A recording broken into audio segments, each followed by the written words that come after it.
You made mention kanina of the timing is a bit suspect, that it might be a trigger, if I'm getting you right, it might be a trigger for a move towards this destabilization, especially in light of what is expected to be a large mass action, possibly 3 days, starting this weekend. What are you hearing? Are we looking at things moving in that direction starting from here?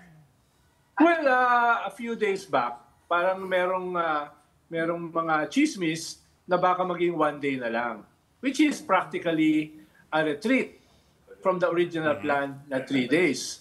At kung 3 days, mas malamang uprising yan. Kung 1 day, mas indignation rally yan. Kaya ngayon, mukhang wala na yung 1 day na yan. Mukhang yung mangyayari next week ay either 3 days or more. Or more? Oo. So, itong alleged expose ni Saldico, at itong magiging 3 or more days na rally next week, are meant to trigger something. No? Are meant to trigger something. No? Pero I doubt, for now, kung merong matitrigger na withdrawal of support or destabilization ng military. For now, kaya for now, itong expose is an expose, at ang matitrigger niyan ay yung rally next week. Pero I doubt for now kung makaka-trigger siya ng something else, like a withdrawal of support. No? Pero alam mo naman sa Pilipinas, things can change almost overnight. Katulad nitong nangyari today. Actually, Ronald, no, meron pa nga yung rally on November 30 at mas malaki yun. There are still 2 weeks to go towards that rally. Pero sinabi mo sa Facebook, sabi mo, kapit mga kababayan, brace yourselves, be very vigilant. November is shaping up to be an extraordinarily turbulent ride. So what can we expect in the coming days and weeks? Well, yung November 30 will continue. Nationwide yan. At very active yan yung Catholic Church. No, na hindi kasama dito sa 16 to 18. Ikalawa, tuloy yung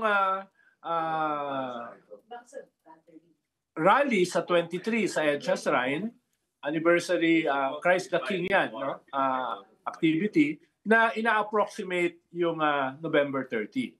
Pero ang tingin ko ay itong mga forces na ito ay baka magkaroon ng earlier mobilizations. No, dahil nga dito sa drama, dahil dito sa nangyayari ngayon, no? Kaya hindi ako mabibigla na sometime next week ay magkakaroon din ng mobilization itong mga nagpaplano ng November 30 at November 23 na yes, dapat parusahan ng mga corrupt, yes, dapat isoli yung ninakaw, pero no to a military junta.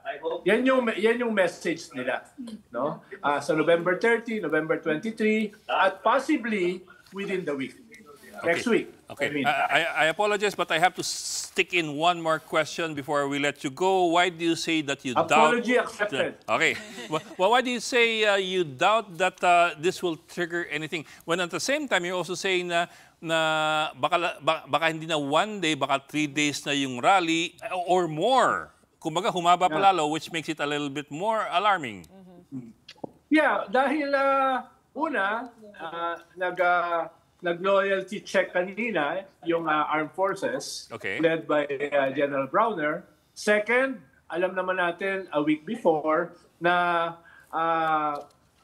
parang nag-hesitate yung mga possible military plotters dahil nga sa statement or dahil sa tawag dito, dahil sa pressure ng Catholic Church.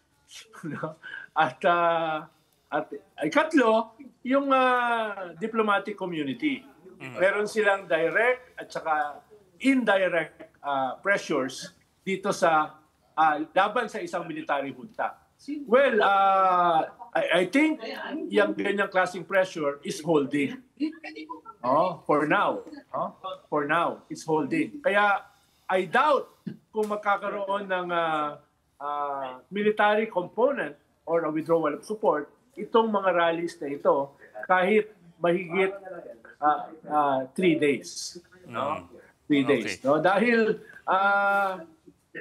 yung pinag-uusapan natin last week, I tingin ko still holds. Okay. Na ayaw nila yung i-install, ayaw nila yung possible influence ng ating invader sa West Philippine Sea, which is Our China. bigger neighbor.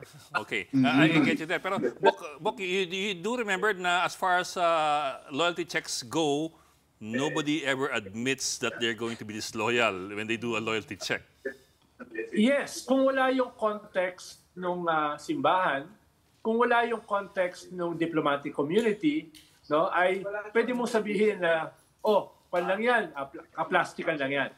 Pero dahil nandun yon, nakakadagdag siya dito sa loyalty check na ginagawa. Mas nagiging credible yung loyalty check na yan. No? Okay.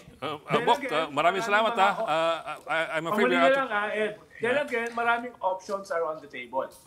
Diba? May nagpo-post ng snap election, no? May nagpo-post ng succession, may nagpo-post na junta, may nagpo-post na status quo. No? So maraming possibilities next week.